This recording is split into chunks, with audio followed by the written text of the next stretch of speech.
प्रत्येक मनुष्य अपने जीवन में चाहता है कि वह हमेशा आगे बढ़े, इसके लिए वह पूरी लगन से मेहनत करता है, परंतु इसके बाद भी जीवन भर गरीबी के चंगुल में फंस के रह जाता है। वह अमीर होने के सपनों के उधेड़बुन में अपनी वर्तमान जिंदगी को कोसते रह जाता है। अज्ञानतावश इसके पीछे के कारणों को वह समझ नहीं पाता है कि यह सब वास्तुशास्त्र के कारण हो रहा है, जिससे उनके घर में स्थायी दरिद्रता का वास हो गया है और वह अपनी किस्मत को दोषी मानते रह जाता है। आइए इस विषय और इसके पीछे के कारणों पर विस्तार से चर्चा करें। घर किराए पर लेते समय या अपना घर बनवाते समय वास्तु का ध्यान न देना दरिद्रता को आमंत्रित करने में बहुत बड़ा योगदान दे जाता है। वास्तुशास्त्र का ध्यान न देने से वहां वास करने वाले सदस्यों के बीच विचार दोषपूर्ण हो जाता है। फिर उनके बीच कलह होने लगती है। जैसे ही यह स्थिति उत्पन्न होती है तो मां लक्ष्मी उस घर से रूठ जाती हैं, जिसके फलस्वरूप गरीबी अपनी जड़ जमा लेती है।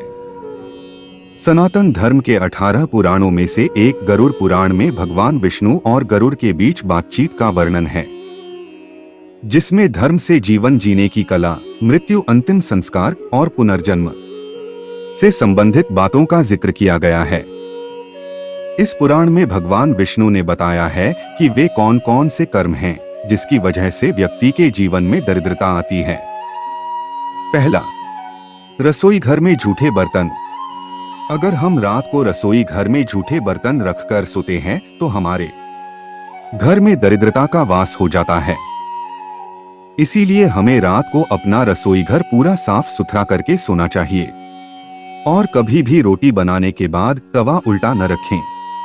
दूसरा, कांटेदार पौधे। जिस घर में कांटेदार पौधे लगे होते हैं वहां भी दरिद्रता का वास होता है। इसीलिए हमें कांटेदार पौधे जैसे कि गुलाब, कैक्टस आदि पौधों को घर से बाहर लगाना चाहिए। तीसरा, गृह कलेश। जिस घर में गृह कलेश रहता है उस घर में भी दरिद्रता का वास होता है।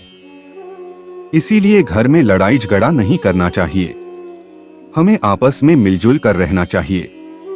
चौथा, दीपदान। जिस घर में संध्या के समय अंधेरा रहता है और दीपक नहीं जलता वहां पर भी दरिद्रता का वास होता है। शाम को एक बार हमें पूरे घर में प्रकाश करना चाहिए और भगवान का भजन करना चाहिए। पांचवा, सफाई। जिस घर में गंदगी रहती है वहां भी दरिद्रता निवास करती है। इसलिए अपने घर में पूर्णतया सफाई रखनी चाहिए और कहीं भी जाले इत्यादि नहीं लगने देने चाहिए।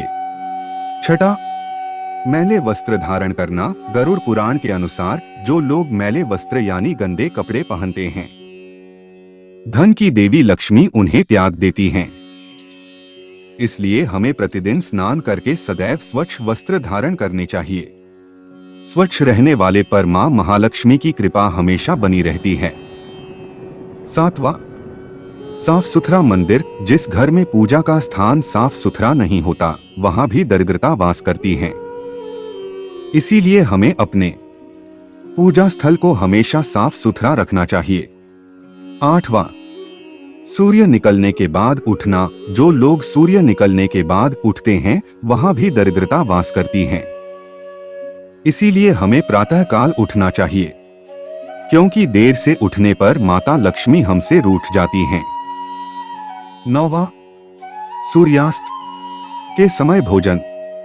जब सूरज ढलने को हो या कहे दिन और रात के ठीक बीच का समय, तो याद रखें इस समय कभी भोजन न करें। साफ शब्दों में कहा जाए तो भोजन या तो 5:30 से पहले करें या फिर 7 बजे के बाद। 10वां, गरुड़ पुराण के अनुसार जो व्यक्ति स्वभाव से आलोचक हो, अर्थात वो हमेशा किसी दूसरे व्यक्ति की कमियां निकालता हो और दूसरों के बारे में बुरा बोलता हो, माता लक्ष्मी उससे नाराज हो जाती हैं। दूसरों पर बेवजह चीखने चिल्लाने या गुस्सा होने का स्वभाव हो तो इससे भी जीवन में दरिद्रता आती है। आइए बात करते हैं दरिद्रता के मूल कारण का। वैष्णव साहित्य के अनुसार अलक्ष्मी जो दुर्भाग्य और दरिद्रता की देवी हैं, को लक्ष्मी जी की जुड़वा बहन बताया गया है। हम सब यह तो अच्छे से जानते हैं कि लक्ष्मी जी समुद्र मंथन से प्रकट हुई थीं, पर यह बहुत कम लोगों को डोट ही मालूम होगा कि लक्ष्मी जी के साथ एक देवी और प्रकट हुई थी, जिनको हम अलक्ष्मी के नाम से जानते हैं। लक्ष्मी धन, ऐश्वर्य, सुख समृद्धि की देवी हैं और अलक्ष्मी दरिद्रता, चरित्रहीनता, दुर्भाग्य, दुख की देवी है। लक्ष्मी जी हर किसी को मीठा एहसास करवाती है, इसलिए इनका संबंध मिष्ठान से है और उनकी बहन अलक्ष्मी का संबंध खट्टा, तीखा व कड़वा से है। इसलिए शुभ अवसरों पर मिठाई खाकर मुंह मीठा किया जाता है और घर को बुरी नजर और दरिद्रता से दूर करने के लिए घर के बाहर नींबू और मिर्च टांग दी जाती है। लक्ष्मी जी घर के अंदर जाकर मिठाई खाती हैं और अलक्ष्मी जी घर के बाहर नींबू और मिर्ची खाकर संतुष्ट होकर चली जाती हैं। अलक्ष्मी जी के कहे अनुसार मैं वहां जाती हूँ जहाँ लोग गंदे रहते हैं, गंदे ही वस्त्र धारण करते हैं, दिन रात कलह बनी रहती है और लोग अधर्म और गलत काम करते हैं। लक्ष्मी जी के कहे अनुसार मैं वहां जाती हूँ जहाँ घर साफ सुथरे हो, जहाँ लोग सुबह उठकर भगवान की पूजा अर्चना करते हो, शांति हो, लोग साफ सुथरे हो, मैं वहां निवास करती हूँ। कैसे करें घर से दरिद्रता को दूर? मानव जीवन में रामायण जैसे पथ प्रदर्शक का अत्यधिक महत्व है। एक आदर्श, सदाचारी, शिष्टाचारी, शांतिपूर्ण तथा मानवता का जीवन जीने हेतु रामायण का स्वाध्याय अति आवश्यक है। ऐसा माना जाता है कि जिस घर में रामायण का पठन पाठन या श्रवण होता है तो ऐसे घरों में किसी भी नकारात्मक ऊर्जा का वास नहीं होता और दरिद्रता उसके चौखट से ही भाग जाती है। अंततः सनातन शिक्षा चैनल आपसे रामायण पढ़ने की विनती करता है। दारिद्र्य नाशन दानन शीलं दुर्गतिनाशन, अज्ञानता नाशिनी प्रज्ञा भावना भयनाशिनी। दान दरिद्रता को नष्ट कर देता है, शील स्वभाव से दुहकों का नाश होता है, बुद्धि अज्ञान को नष्ट कर देती है तथा भावना से भय का नाश हो जाता है।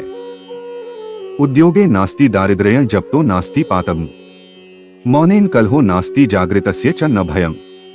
उद्यम से दरिद्रता तथा जप से पाप दूर होता है। मौन रहने से कलह और जागते रहने से भय नहीं होता। आपके यहाँ लक्ष्मी का स्थायी वास हो और दरिद्रता आपके घर से कोसों मील दूर रहे, इसी मनोकामना के साथ अगर आपको मेरी यह प्रस्तुति पसंद आई हो तो कृपया सनातन शिक्षा चैनल को अवश्य सब्सक्राइब करें। धन्यवाद।